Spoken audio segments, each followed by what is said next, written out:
flag and inaugurate the new OT-cum-ICU complex.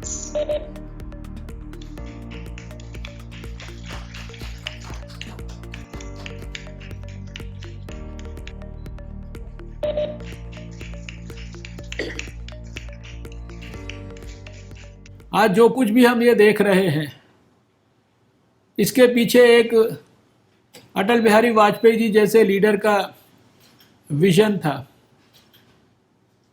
2003 में जब 15 अगस्त को वो भारत की जनता को संबोधित करने के लिए आए थे लाल किले के प्रांगण से, जब उन्होंने अपने विचार व्यक्त किए थे, तो सारे देश के सामने उन्होंने बहुत सारी बातें कही। उनमें स्वास्थ्य के क्षेत्र के लिए इतनी बड़ी योजना की परिकल्पना की। और आप सोचिए कि 1947 से लेकर और 2003 तक भारत में केवल एक all India institute of medical sciences था, नई दिल्ली के अंदर।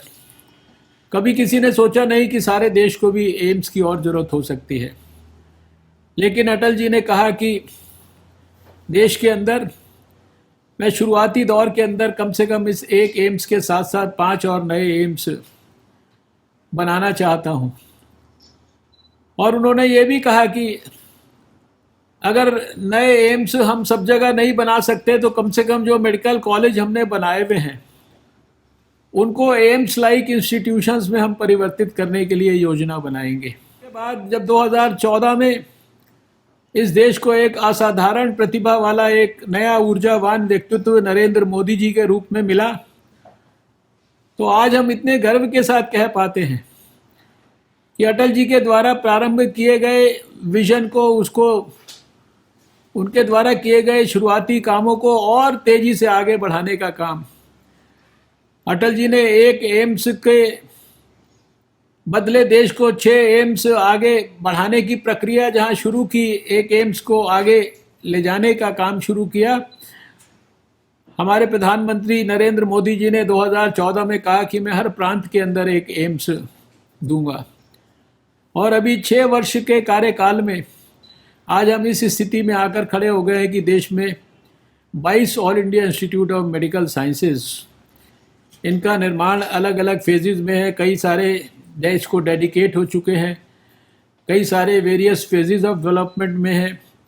बहुतों के अंदर मेडिकल एडमिशन होकर काम शुरू हो चुका है, पढ़ाई लिखाई शुरू हो चुकी है। और इसी प्रकार से जो अटल जी का सपना था सुपर स्पेशलिटी हॉस्पिटल्स बनाने का, 2004 के अंदर अटल जी की सरकार नहीं रही, लेकिन उस सपने को आगे बढ़ाने के लिए, उसको साकार करने के लिए 2014 में आते ही हमारी सरकार ने इस काम को आगे बढ़ाया। और उसी के परिणाम स्वरूप आज सभी स्थानों पर हमको देश भर में ये इस तरह के मेडिकल कॉलेजेस के अपग्रेडेशन का काम नज़र आ रहा है।